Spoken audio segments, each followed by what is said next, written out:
Good morning, good morning. It's day 52. It's 9 o'clock, it's a little bit later, and we're on our way to breakfast to check out what the breakfast is in Wekata. I'm not going to lie, I'm still not feeling 100%, so we'll see what the day brings. We'll probably just go down to the beach and just check that out, but then maybe just relax. We'll see. Yeah, and ready for breakfast. Did you sleep well? I did. I had some crazy dreams last night. I think it was the really spicy food relatively close to going to bed. So yeah, I was in another world last night. Ooh, spicy. Sawadika. Sawadika. How are you? Good, thank you. How are you? 1510. 1510. Enjoy.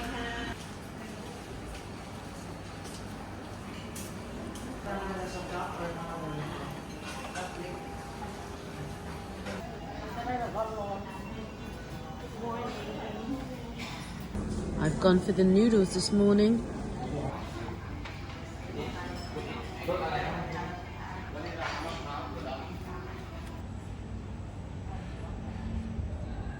I've realised I have a nervous tell, and it's I touch my nose. I do it all the time, and I was completely unaware of it. So I'm going to do my best not to do it, and I'm going to try and project a little bit more. Breakfast was really good. I totally rinsed it. I had too many pastries. I'm not going to say how many. I had a cooked breakfast, and I had fruit and the obligatory coffees.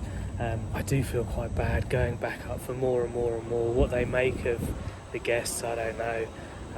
But there we go. I had an omelette as well. Yeah, so I should be good till evening meal.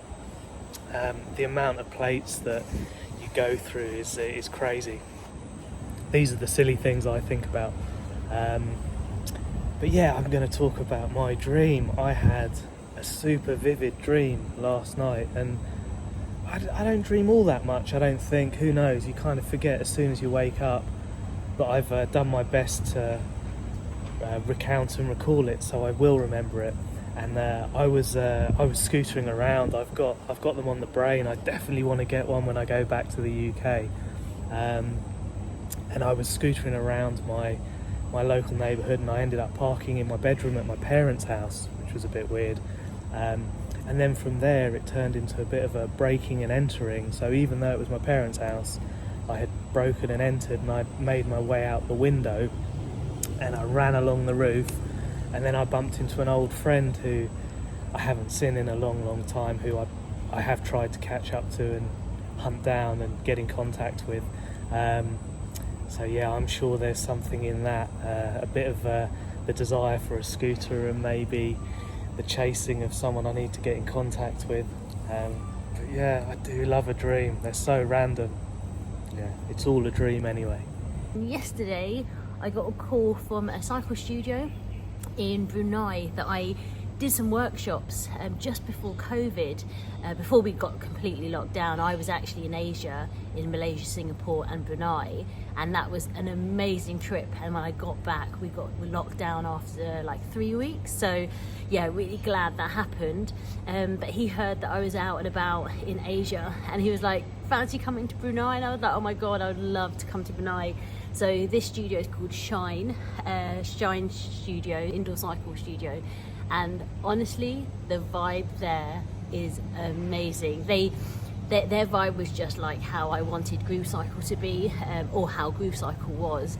So when he said, do you want to come over here and do some workshops? I was like, yes, please. So Sarah, are you going to wear your fan hat today? I like the way he called it a fan hat. He called it a clown hat the other day. Yeah, I spent 150 baht on that, and now she's refusing to wear it. Well, that wasn't your fault, because I was just bartering. I just liked the fact that it was a fan, and he started getting his money out, so I was like, okay, Yeah, fine. you just don't like the fact I called it a clown hat. It wasn't a clown hat until I said it. Sometimes that gates open now, so you can walk down a little bit for 5 or 10 minutes and then Okay, cool. All right, cool. Thank you so much. Nice one. Thank you, Winton. Thank you. Bye. Thank you.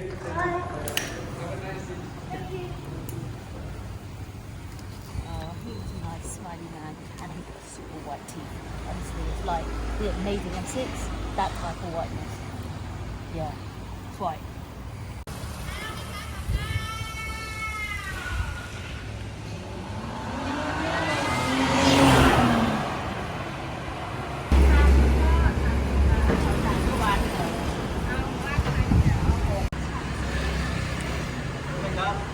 Swadika.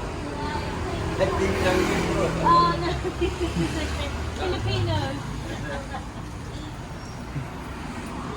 He thought I was Thai, and he's speaking to me in Thai, and then he realised I wasn't, so he laughed. But yeah, I think they're taxis.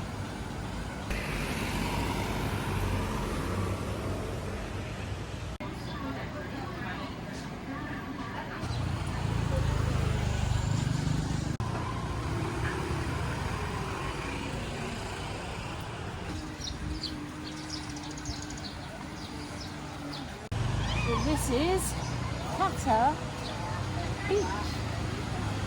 It feels really quiet on the roads, but they're all on the beach chilling. Look how exquisite.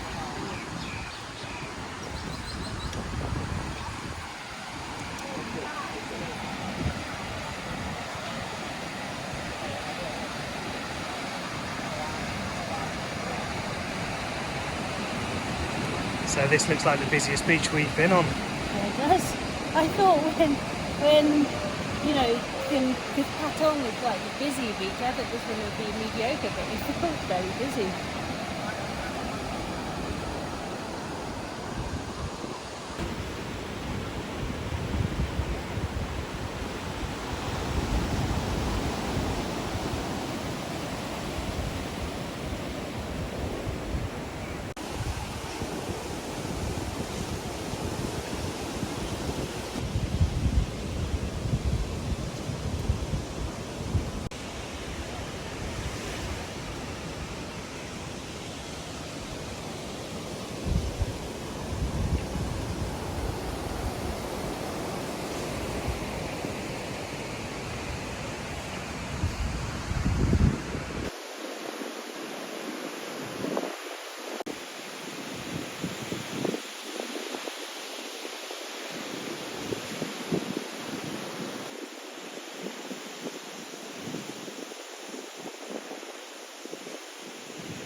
She's doing well.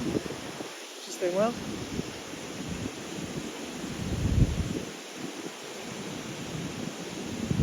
Now then, let's have a look at this hat. I didn't show you how it actually works. So it looks like this. Looks like a fan with a little bit of a bent in it. It can open up as a fan, but you do need to put this away because it hits you. And then if you do a full circle, there's some Velcro. Stick it. Andre, arriba! So I should have had a closer look at this before I passed it with 150 baht, £3.50, let's say. That's not worth more than 50 baht. Look, I can fan you from here.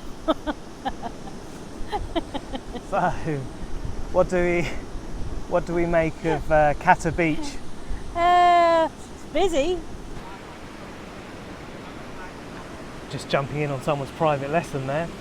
Surfing seems to be the thing to do here. There are lots of people in the water trying to catch a wave, and it seems like a good spot to do it. Right in front of us, there are small to medium-sized waves that seem to be good for the beginners to learn and practice.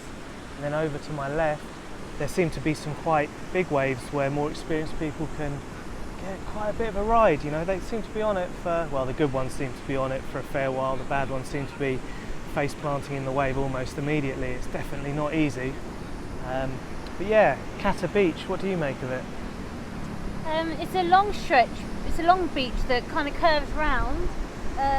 Lots of activity going on here. There's some, what would you call those? I would call that maybe a fixed paraglider. I don't know. We saw it from the hotel. Yeah, lots of people. No one's been brave enough to get on it yet, though. Oh no, someone. Oh no, there is. Oh no. He's drumming up business, maybe. But as we were coming down the stretch of road, I was thinking it's really quiet. Like no one goes out. It's 11 o'clock. Maybe it's a nightlife thing around here. But no, they're all hanging out in the beach. What's he doing?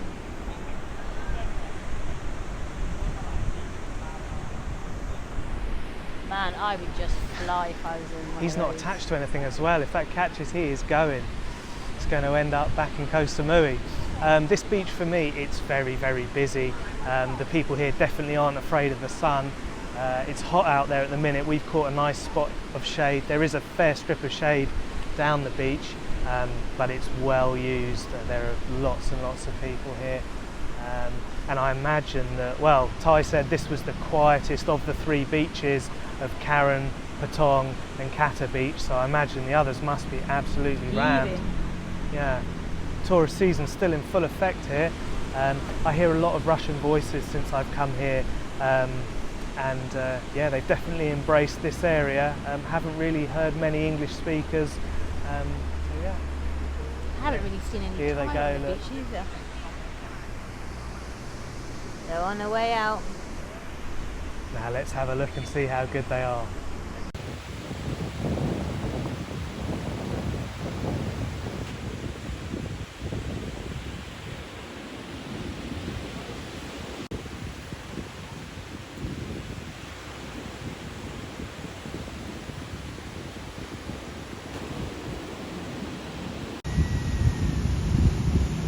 Oh, I think they're ready. They're getting prepared.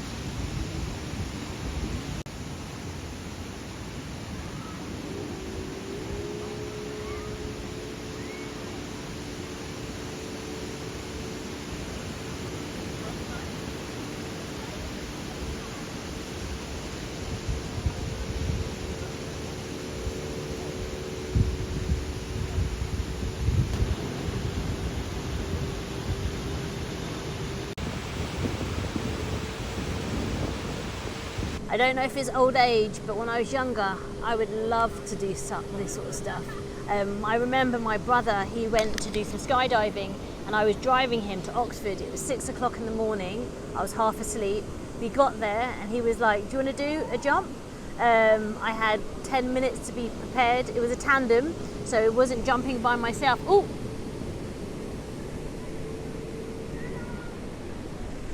They're down safely. Sorry, but yeah, what was I saying? But yeah, I wouldn't do that now. Health and safety kicks in, and I'm like, how about if the rope broke? But they were right, they were good. That was quick. I had 10 minutes to prepare. It was tandem, so it wasn't jumping by myself. Ooh.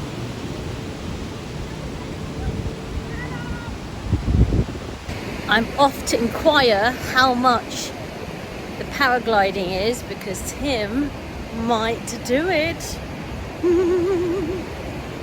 Swadika. Tao like her? 1,500 ครับ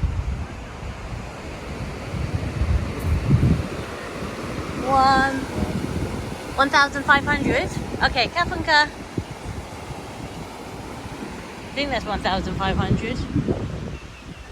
Yeah, 1,500.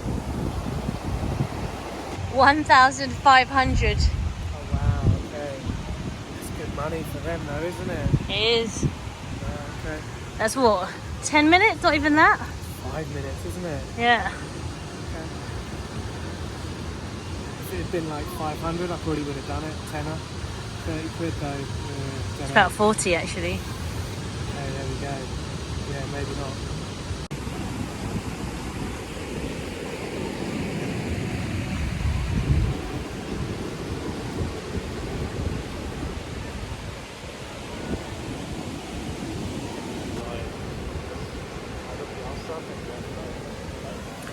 So I know it's a busy beach, but that guy came and sat like literally right behind us. I knew you were going to say that. Oh man. Tim likes his personal space. It's like constantly waiting for you. Look, you do not expose your back to anyone ever. And the funny thing is, right, I like when we go on a beach, Tim, I go and sit somewhere and Tim's like, that's too close to that person. And I'm like, that's a mile away. But anyway, Literally, I thought he was going to jump on my shoulders. It's like, come I on, man. What are actually you thought, doing? I sat down and I was like, man, they're a bit too close. And I thought, Tim's going to be hating Just like, this. okay, I've got to watch the bags now. I've kind of got to do a sideways look continually. I know, and then I kept on looking Is that across. just me? I don't think so. Yeah. I kept on looking across to them because I did feel it was a bit, you know, like in Dirty Dancing when they're like, "This is my space, this is yours." I felt like saying that to them, and every time I looked over, because I was just wondering, are they a bit dodgy? Were they, you know, like If it had been right behind me, I think I would have said something, but it was just slightly angled off. But I kept kind on of that way. I kept on looking, and I thought I was seeing double. I think they're twins, so I kept on looking over, going, "Oh, they're two people." But yeah, I knew that Some you would not like that. people.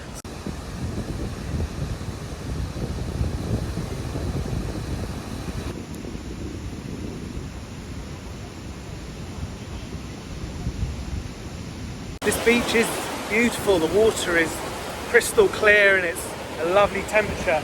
And the way that the beach rolls up, and it's so soft, and where it's a little bit wet, it's got just enough firmness to walk really comfortably along without sinking into.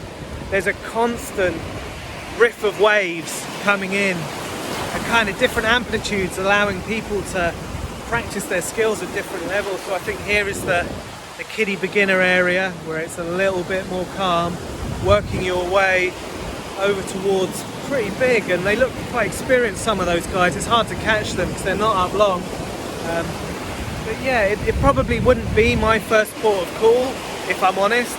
And Phuket in general just does seem a lot busier than Penang, and obviously up north, Koh Chang, Koh Lan, Koh Mak, but even busier than Koh Samui, I think.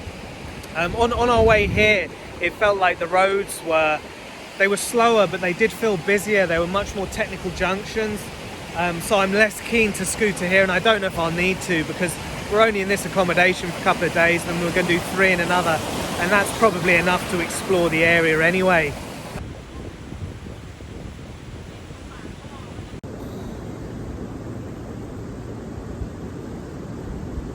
And we have Funky Ben Askren.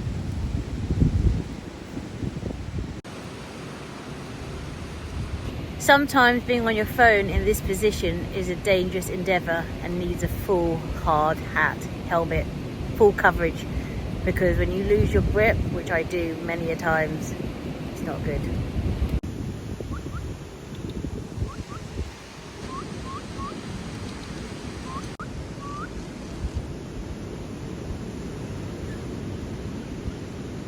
Mango shake. Yeah! You know me too well.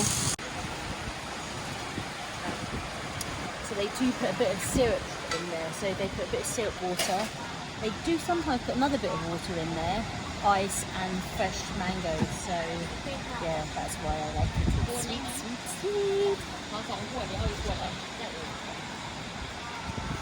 So I think we have some Thai hip hop being bumped over here.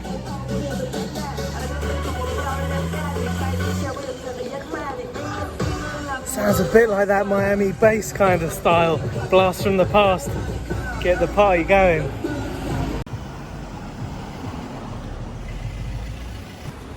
cents. How much? 500, 480, so what, £12? Crazy. So for I don't know, how big is that? 75 mil, it's £12 for insect repellent. If you want the deep, they rinse you. So you can get these, which are, I don't know, that's usually about between 80 and 150 baht, but there's no deep and it doesn't seem to work.